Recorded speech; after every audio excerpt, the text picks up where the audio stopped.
सभी साधकों, दर्शकों और मित्रों को मेरा नमस्कार। पीलिया रोग के बारे में आज हम चर्चा कर रहे हैं। पीलिया की तांत्रिक माला किस प्रकार से बनाई जाती है और किस प्रकार से इसका प्रयोग किया जाता है, ये इस वीडियो में हम आपको विस्तार से जानकारी दे रहे हैं। आप इसे पूरा देखें और इसका प्रयोग करें, स्वयं भी इससे लाभान्वित हों और दूसरों को भी लाभान्वित करें। यह जो पीलिया की रोग निवारण के लिए जो तांत्रिक माला बनाई जाती है, इसमें हम जिस चीज़ का प्रयोग करते हैं उसे गिलोय कहते हैं। यह गिलोय की बेल होती है और इसे अमृता भी कहा जाता है। इस गिलोय की बेल की जो यह डंडी होती है, जिसे टहनी भी कहा जाता है, इसे यदि कोई युवा है या वृद्ध है तो उसके लिए 1-1 इंच के 21 टुकड़े किए जाते हैं, और यदि कोई बालक है या किशोरावस्था में कोई पीलिया का रोगी है तो उसके लिए 11 टुकड़े काट करके और इनको आप एकत्रित कर लेंगे।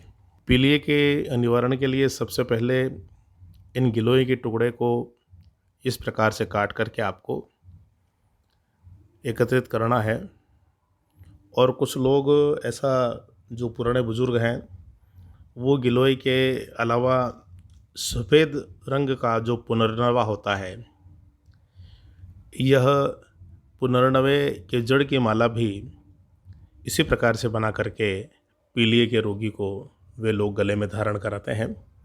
लेकिन मेरे जो अनुभव में आया है और जो मैं इतने वर्षों से जो प्रयोग कर रहा हूँ, गिलोय की माला ही मेरे इस अनुभव के आधार पर सबसे ज़्यादा प्रभावशाली है। तो इस प्रकार से 21 टुकड़ों को काट करके मूली का जो कच्चे सूत से बना हुआ धागा होता है, जिसे हम लच्छा भी कहते हैं और कलावा भी कहते हैं, यह धागा हमको लेना होता है। और लेकर के जब हम गिलोय के जो हमने 21 टुकड़े काटे हैं, 21 टुकड़ों को एक विशेष प्रकार से की गांठ मूली कलावे के लच्छे के लगा करके उसके अंदर 1-1 टुकड़े को लगा दिया जाता है और उसमें अटका दिया जाता है। और फिर एक विशेष रूप से मंत्र होता है, उस मंत्र को बोल करके उस गांठ को खींच लिया जाता है।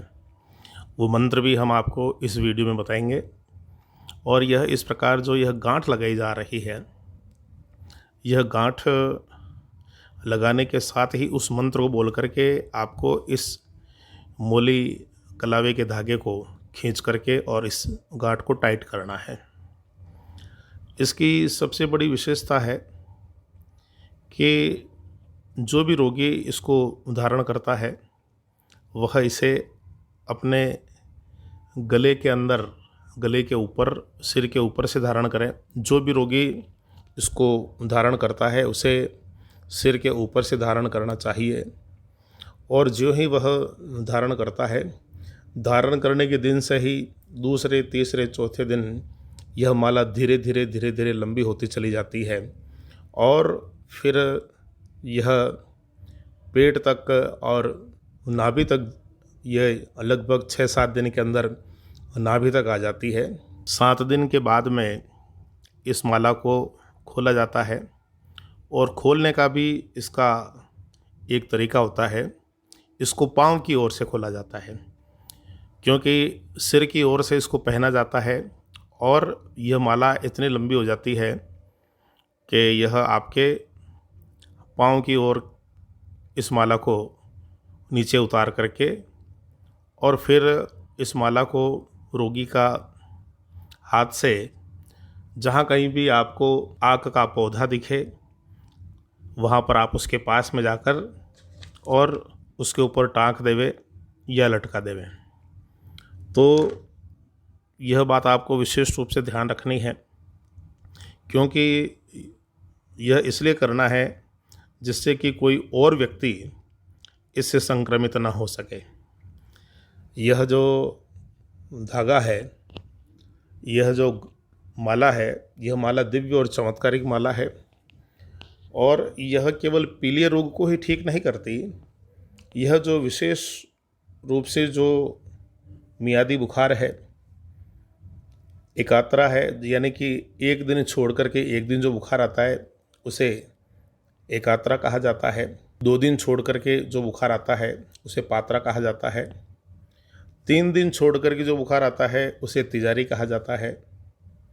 इसके साथ ही साथ में जो टाइफाइड है, जिसे लोक भाषा में निकाला कहते हैं, मोती जरा कहते हैं, पानी जरा कहते हैं, इन रोगों में साथ ही साथ में मलेरिया और डेंगू में भी इस माला को पहनना विशेष लाभकारी है।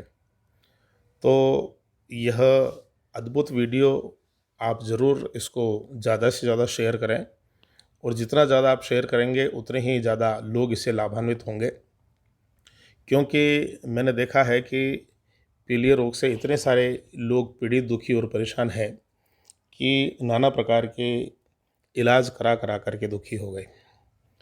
पीलिया रोग क्यों होता है?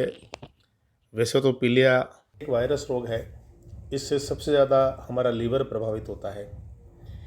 पीलिया की वजह से शरीर में खून की कमी होने लगती है और शरीर पीला पड़ने लगता है।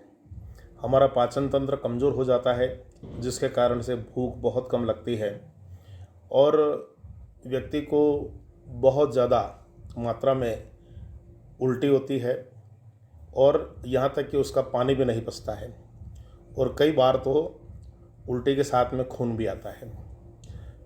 कमज़ोरी बहुत ज़्यादा महसूस होती है, थकान महसूस होती है। इसके अलावा सिर दर्द हमेशा बना रहता है, लो ग्रेड बुखार, हमारे जो शरीर की त्वचा है उसमें निरंतर खुजली, हमारी जो आँखें हैं उसका सफ़ेद हिस्सा भी पीला हो जाता है, नाखून भी पीले हो जाते हैं, हमारा पेशाब भी पीला पीला आने लगता है। ये सारे के सारे लक्षण पीलिया रोग के हैं। यदि किसी पर ये लक्षण है तो कभी भी इसकी अनदेखी नहीं करनी चाहिए। इसकी अनदेखी भारी पड़ सकती है। यदि कोई भी पीलिया का रोगी है तो हमने जो उपाय बताए हैं वो उपाय अवश्य में करें और साथ ही साथ में किसी अच्छे चिकित्सक को दिखा करके आप दवा भी ले सकते हैं। आपकी कोई दवा चल रही है तो उस दवा को आपको बंद नहीं करनी है। दवा और दुआ दोनों यदि आप करते हैं तो आप जल्दी ही उत्तम स्वास्थ्य को प्राप्त करके और लाभ उठाएंगे। पीलिया रोग निवारण के लिए जो चमत्कारिक माला है, उस माला में जो हम गांठ लगाते हैं, उस गांठ को लगाते समय जो मंत्र बोला जाता है वो हम आपको बता रहे हैं। इसे ध्यान से सुनिए और लिख लीजिए। ओम नमो बेताल पीलिया को मिटावे, काटे जारे रहे न नेक, रहे कहूँ तो डारू छेद छेद काटे, आन गुरु गोरखनाथ हन हन हन हन पच पच फट स्वाहा। ओम नमो बेताल पीलिया को मिटावे, काटे झारे रहे न नेक, रहे कहूँ तो डारू छेद छेद काटे, आन गुरु गोरखनाथ हन हन हन हन पच पच फट स्वाहा।